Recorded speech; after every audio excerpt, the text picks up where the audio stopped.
آج ہم آپ کے لیے لائے ہیں ایک بڑی مزیدار سی کہانی، اور یہ کہانی لکھی ہے آپ ہی جیسی ایک چھوٹی بچی نے، جس کا نام ہے مریم ایوب، اور کہانی کا نام ہے جادوئی قلم۔ زین ایک بہت پیارا اور سمجھدار بچہ تھا۔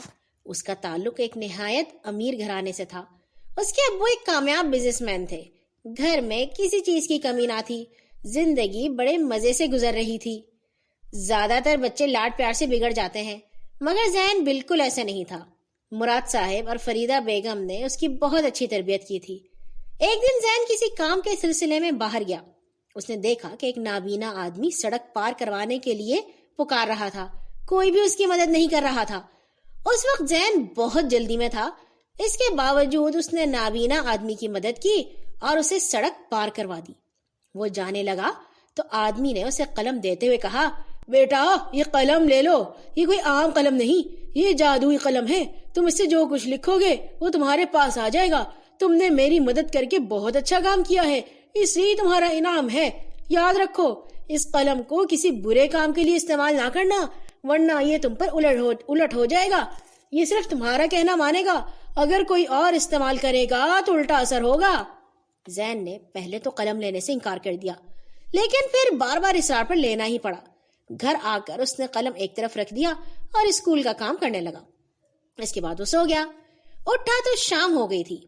کمرے سے باہر آیا تو کام والی ماسی نے بتایا کہ اس کی دادی، والدین اور چھوٹی بہن جنت اس کے چچا کے گھر گئے ہوئے ہیں۔ زین کو بہت بھوک لگ رہی تھی۔ ماسی نے کھانا دیا مگر وہ زین کو اچھا نہ لگا۔ اس نے قلم کو آزمانے کا سوچا۔ کمرے میں گیا، کاپی اور قلم اٹھایا اور برگر اور جوس کی خواہش ظاہر کی۔ اس کی آنکھیں کھلی کی کھلی رہ گئی جب اس نے اپنے پاس جوس اور برگر پایا۔ اس نے بڑے مزے سے برگر کھایا، شربت پیا اور وہ جادوئی قلم سنبھال کر رکھ دیا۔ زین ایک نیک دل لڑکا تھا۔ وہ اس جادوئی قلم سے غریبوں کی مدد کیا کرتا تھا۔ ایک دن آدھی چھٹی کے وقت وہ اپنے غریب دوست کے لیے کاپیاں منگوا رہا تھا کہ اس کے ہم جماعت بابر نے دیکھ لیا۔ شام کو زین کسی کام سے باہر گیا تو بابر اس کے گھر آیا۔ دادی کے پوچھنے پر اس نے بتایا کہ اس کا قلم زین کے پاس رہ گیا تھا، وہ لینے آیا ہے۔ دادی سے اجازت پا کر اس نے زین کے بستے سے جادوئی قلم لیا اور چلتا بنا۔ زین جب گھر آیا اور جادوئی قلم نہ پایا تو پریشان ہو گیا۔ اس کے پاس کسی چیز کی کمی نہ تھی، لیکن اسے اپنا یہ انوکھا انعام بہت پسند تھا۔ وہ سیدھا دادی کے پاس گیا، انہیں ساری بات بتائی۔ دادی نے اسے بابر کے متعلق بتایا کہ وہ قلم لے کر گیا ہے۔ زین نے غصے سے کہا، میں ابھی بابر سے اپنا قلم لے کر آتا ہوں۔ دادی نے کہا، بیٹا صبر کرو، اسے چوری کی سزا ضرور مل جائے گی۔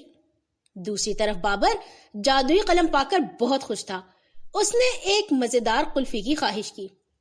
قلفی تو آ گئی، لیکن نہایت بدمزہ اور کڑوی۔ تھوڑی دیر بعد اس نے دو بزرگوں کو تنگ کرنے کا سوچا۔ اس نے جادوئی قلم سے لکھا کہ کوے ان کے پیچھے پڑ جائیں، لیکن کوے الٹا بابر کے پیچھے لگ گئے۔ قلم اس کا نہیں تھا اور اسے نوچنے لگے۔ اس کا درد سے برا حال تھا۔ اس نے اپنے کیے کی سزا پالی تھی اور وہ بہت پچھتا رہا تھا۔ اس نے زین کو اسے قلم واپس کر دیا اور اپنی غلطی کی معافی مانگ لی۔ زین نے بھی اسے معاف کر دیا۔ قلم تو اسے واپس مل ہی گیا تھا۔